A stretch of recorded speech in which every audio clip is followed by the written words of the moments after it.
1. Follow the swallow. Trust no one. The Boy's Book of Boggarts. Looking back, it was the phrase human sacrifice that tipped me off something was rotten in the state of Falstaff, Arizona. "Don't you dare break a single one of those bottles," my cousin Clara hissed over her shoulder. I tightened my grip, and the enormous black satchel I was carrying, containing a couple of baby elephants and apparently glass bottles, ceased its horrified clanking. It wasn't witchcraft, a word of passing acquaintance to any red-headed youth raised in our town. It wasn't magic. In that age, everything was magic. Electricity was magic. Telephones, biplanes lifting off the brown grass next to the country fairgrounds, jazz records blowing the crazy rhythms of the South up under the skirts of New York and Chicago were magic. "Guard this." Clara set her own satchel on the ground. "With your life." Cinema was magic, and of the many wizards of the silent screen, most magical of all was Beau Beauregard, war hero, vaudevillian, dancing heartthrob of Ali Baba's Arabian Nights and the even more popular Blood of Ali Baba. Beau Beauregard, who, as Clara and I crouched in the dark alley between a row of ash cans and the Falstaff 9-pin Fellowship Building, lay writhing in agony across the street at the Hollywood Grand Hotel, suffering from an advanced case of peritonitis, close to death. All very tragic, but I was still working on Clara's human sacrifice remark. "A human what?" I bumped against one of the ash cans. "Quiet, dummy." Clara sidled over to the Fellowship's coal chute and turned a key in the padlock. We ducked again as an open jalopy coughed and sputtered up the gravel alley behind us.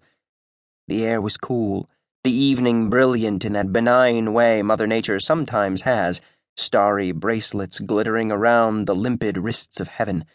Across the street, around the front of the building, lights blazed, cars blared, and people called excitedly to one another as the 3-day gala opening of the Hollywood Grand Hotel got underway, while through the 9-pin Fellowship's back door, a dance band could be heard playing an Al Jolson tune. When your dreams fall apart and despair fills your heart, follow the swallows back home. A catchy sentiment, but one I couldn't entirely agree with, since home for the particular swallow I was following was, in fact, the building we were breaking into, and I suspected despair lay ahead. "Did you say—" I glanced uncomfortably from the coal chute to the back door, left open for ventilation, to the coal chute again. "Human sacrifice?" Clara produced a brass can and oiled the coal chute hinges. I was beginning to wonder why she'd instructed me to dress in the second-best high school baseball uniform I'd never outgrown. It was hardly the glad rags I'd expected to don for an evening of escorting surplus females around the 9-pin Fellowship's dance floor. Clara tilted the narrow chute open. "In you go." "Me?" I staggered, aghast.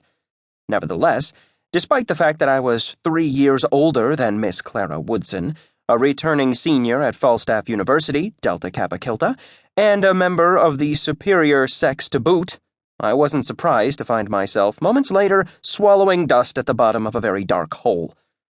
Thus has it always been between myself and young C. She calls the shots.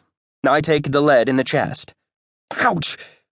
A lump of coal probably doesn't mind the 6-foot drop into a cellar, but my backside was complaining. Fortunately, the space was empty, swept up neatly for summer by the Fellowship's Hungarian janitor. I dusted my hands and caught the satchel Clara was lowering on a rope. "Mind the bottles," she admonished. I untied the swag, received my cousin's smaller, lighter bag, and then provided a clean, soft landing pad for Clara's patent leather Mary Janes. There are females whose shoes I'd happily invite, girl attached, to drop 6 feet into my lap. There are others for whom, upon consideration, I'd chivalrously volunteer. 17-year-old cousins belong to neither category, but since Clara leapt before I looked, my backside received another bump on the floor while my front endured a more painful indignity. Ow! I curled into a ball like an electrocuted caterpillar.